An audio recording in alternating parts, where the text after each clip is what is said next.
नमस्ते बच्चों, B R school के इस यूट्यूब चैनल पर आप सभी का स्वागत है। तो देखो, आज है ये हमारा पार्ट नंबर 5 जिसका नाम है कोयला और पेट्रोलियम।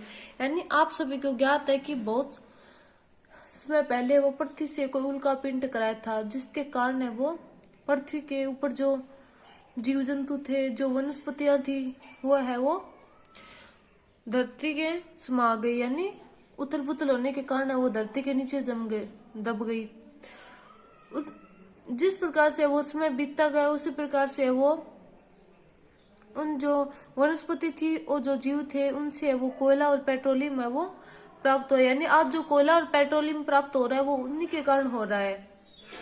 यानी कोयला है वो तो वनस्पति के नष्ट होने से वो प्राप्त होता है, जबकि पेट्रोलियम है वो जीव जंतुओं के नीचे दबने से। जैसे पहले देखो डायनासोर बहुत थे, तो डायनासोर है वो नीचे दब गए, जिससे वो हमें पेट्रोलियम पदार्थ होता है। यानी ये पेट्रोलियम है वो जीव जंतुओं के नीचे दबने से है वो प्राप्त हुआ है।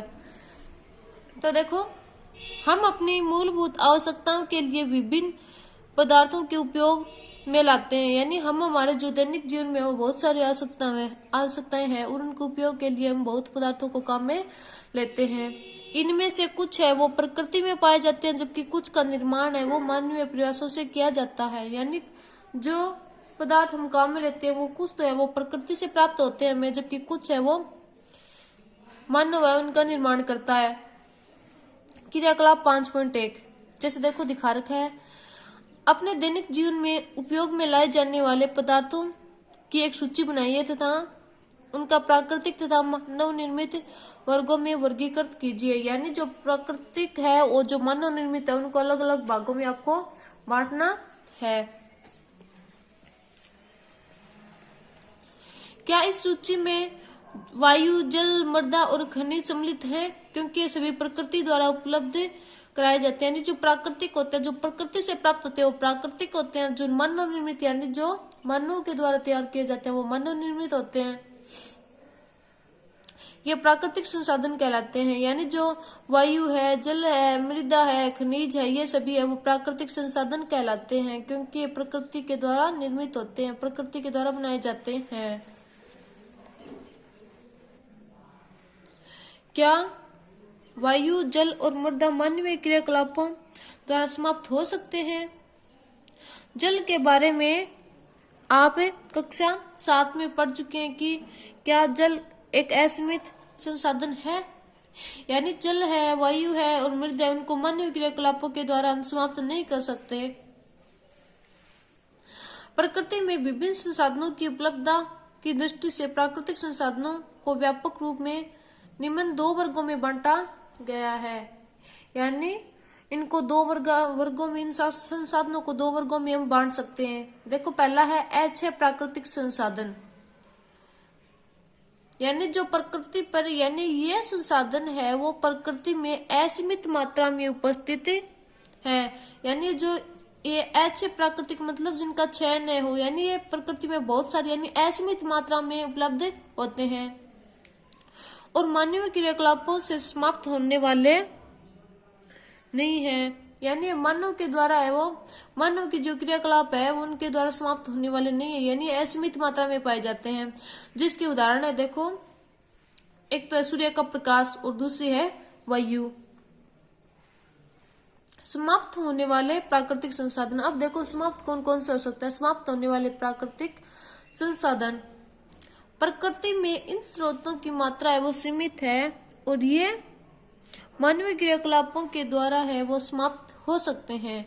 यानी ये है वो धीरे धीरे वो मानवीय क्रियाकलापों के द्वारा समाप्त हो सकते हैं।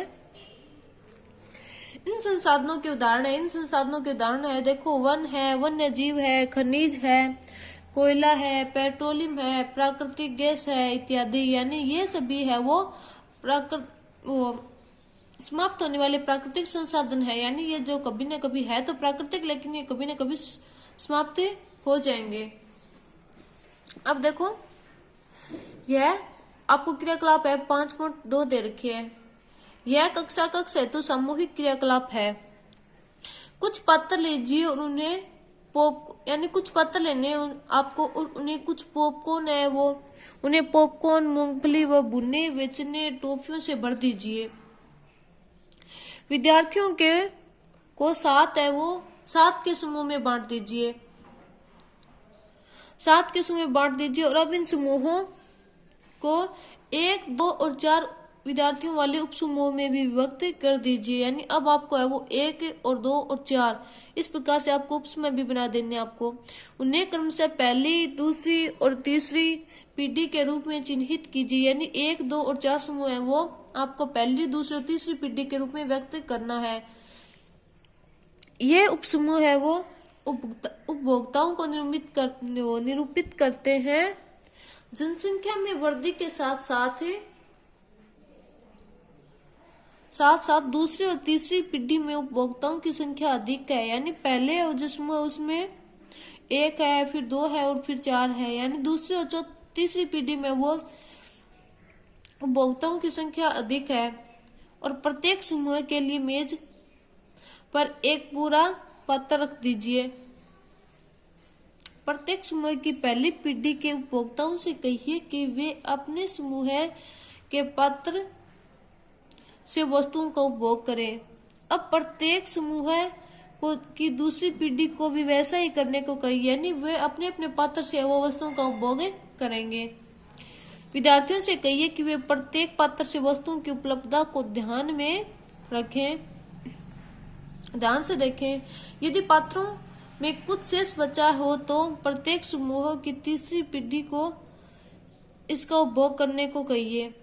अब अंतिम रूप से देखिए कि तीसरी पीढ़ी के सभी उपभोक्ताओं को खाने हेतु कुछ मिला है या नहीं। यह भी देखिए कि क्या पात्रों में अब भी कुछ शेष बच गया है।